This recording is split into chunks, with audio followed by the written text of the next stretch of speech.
Pourquoi me regardez-vous comme ça? Ça se voit que je suis fâchée, non? Eh bien, remarquez-le.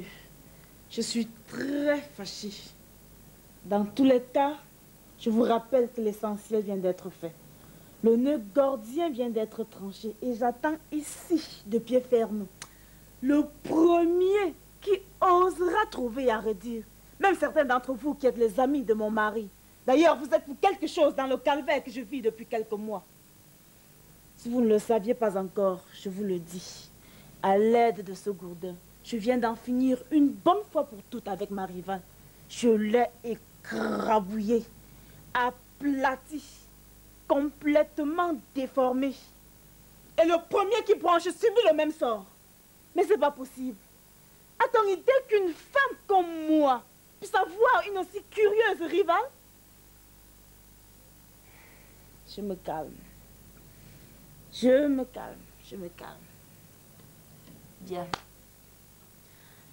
Pour vous permettre de comprendre un peu mon état, je vais vous conter rapidement mon histoire. Je ne suis pas une femme possessive, encore moins jalouse. Je suis très compréhensive, prête à toutes les concessions pour mener une vie de couple paisible. Mais j'ai un seul point d'honneur. J'aime malgré tout mon mari. Le partager avec son boulot, cela est indispensable. Le partager avec ses livres, puisque monsieur lit beaucoup et tout le temps, je supporte la peine. Le partager avec ses multiples missions, puisque monsieur est toujours parti au moins 5 jours sur 10, sans compter les retours tardifs à cause des réunions interminables. Je fais toujours des efforts supplémentaires. Le partager, enfin, avec la radio et la télévision qu'il écoute ou regarde quand il est à la maison. C'est toujours moi qui accepte tout.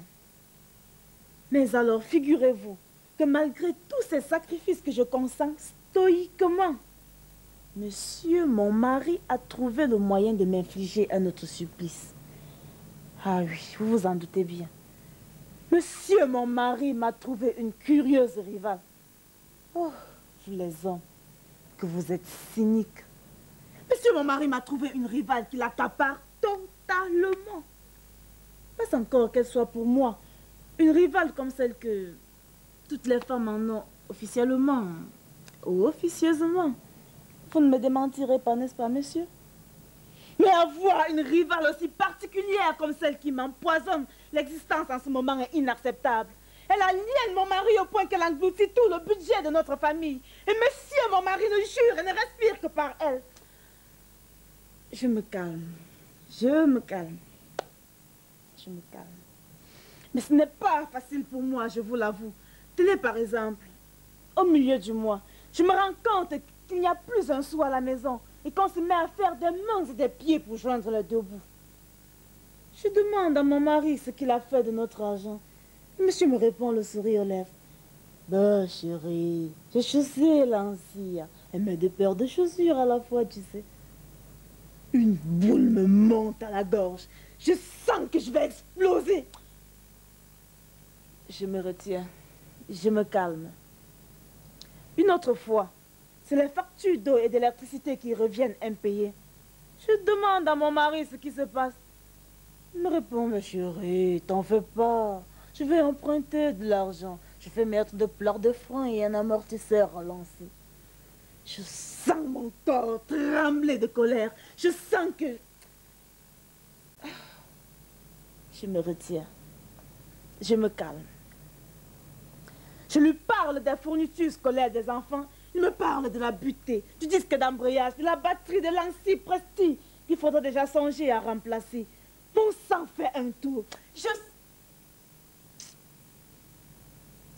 Je me retiens. Je me calme. Alors, vous comprenez donc que ma rivale n'est autre chose qu'une voiture Lancy à prestige, dont le nom a été amoureusement abrégé par mon mari qui l'a surnommé Lancy Prestige.